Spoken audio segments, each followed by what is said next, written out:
அண்மை செய்தி பார்த்துக் கொண்டிருக்கிறோம். இஸ்ரேல் நடத்திய துல்லிய தாக்குதலின் எதிரொலியாக ஈரான் ராணுவத்தின் முக்கிய அதிகாரிகள் பதுங்கு குழிகளுக்குள் சென்றுவிட்டதாக தகவல் கிடைக்கப்பட்டிருக்கிறது. மேலும் தகவல்களை எமது செய்தியாளர் ராஜகுமரன் வழங்க கேட்போம். ராஜகுமரன், இந்த தாக்குதலுடைய அளவு என்னவாக இருக்கிறது?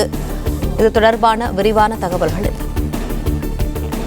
ஈரான் மீதான இஸ்ரேலினுடைய தாக்குதல் 24 மணி நேரங்களை கடந்து நீடித்துக் கொண்டிருக்கின்றது. நேற்று அதிகாலை 200 விமானங்கள் மூலமாக ஈரான் நாட்டினுடைய வான்வெளி எல்லைக்குள் ஊடுருவி 10க்கும் மேற்பட்ட இடங்களை குறிவைத்து அந்த முக்கிய நகரங்களில் இருந்த பல இடங்கள், கிட்டத்தட்ட 100 இடங்கள் குறிவைக்கப்பட்டன.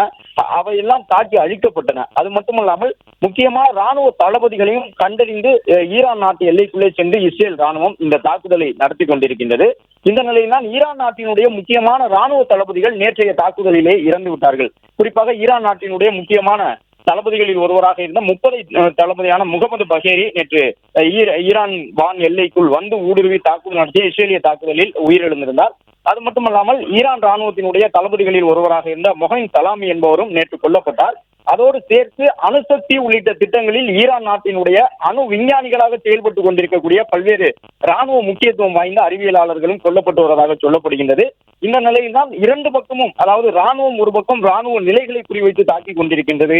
அதே போன்று இஸ்ரேல் நாட்டினுடைய உலகத்தின் தலை சிறந்த உளவு அமைப்புகளில் ஒன்றாக சொல்லப்படக்கூடிய மொசாத் அமைப்பு ஈரான் நாட்டினுடைய முக்கியமான ராணுவ தளபதிகள் எங்கே இருக்கின்றார்கள், அணு ஆயுத உற்பத்தியில் ஈடுபடக்கூடிய வலிமை படைத்த அந்த தலைவர்கள், அறிவியலாளர்கள் எங்கே இருக்கின்றார்கள் என்ற உளவு தகவல்களை அடிப்படையாக வைத்து மொசாத்தும் தனியாக ஒரு தாக்குதலை ராணுவத்தின் உதவியுடன் நடத்தி கொண்டிருக்கின்றது.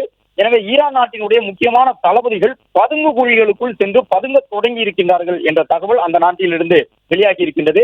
இஸ்ரேலிய தாக்குதலிலே முக்கியமான ராணுவ நிலைகள் மட்டுமல்லாமல் அடுத்தடுத்து முப்படை தளபதிகள், அந்த ராணுவத்திற்கான தலைமை தளபதி உள்ளிட்டவர்களை ஈரான் நாட்டு எல்லைக்குள்ளே சென்று இஸ்ரேல் வேட்டையாடி இருக்கக்கூடிய சூழ்நிலையில் அடுத்தடுத்து முக்கியமான தலைவர்களையும் கொல்லக்கூடும் என்ற அச்சுறுத்தல் காரணமாக ஈரான் நாட்டினுடைய பதுங்கு குழிகளுக்குள் இஸ்ரேலிய துல்லிய தாக்குதலுக்கு பயந்து ஈரான் நாட்டினுடைய ராணுவ அதிகாரிகள் தற்பொழுது பதுங்க தொடங்கி இருக்கின்றார்கள். இரண்டாவது நாளாக ஈரான் மீது இஸ்ரேல் பல்வேறு வகையான சிறிய அளவிலான ஏவுகணைகளை கொண்டு இந்த மூர்க்கத்தனமான தாக்குதலை தொடங்கி நடத்தி கொண்டிருக்கின்றது. நேற்றைய தின தாக்குதலிலே ஈரான் நாட்டினுடைய முக்கியமான ராணுவ நிலைகள், அணு உற்பத்தி கூடங்கள், அதாவது யுரேனியத்தை செறிவூட்டக்கூடிய இடங்கள் உள்ளிட்டவற்றை எல்லாம் தரைமட்டமாக்கி இருந்தார்கள். பதுங்கு குழிகளுக்குள் ஈரானினுடைய முக்கியமான ராணுவ தளபதிகள் பதுங்க தொடங்கி இருக்கின்றார்கள். அடுத்த கட்ட பதில் நடவடிக்கைக்கும் அவர்கள் தயாராகி வருவதாக சொல்லப்படுகின்றது.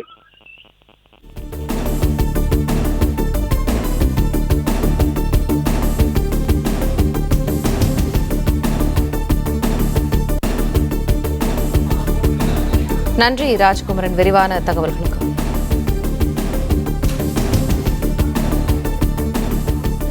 பிளே ஸ்டோர் மற்றும் ஆப் ஸ்டோரில் இருந்து பாலிமர் செயலியை QR கோடு மூலம் பதிவிறக்கம் செய்யுங்கள்.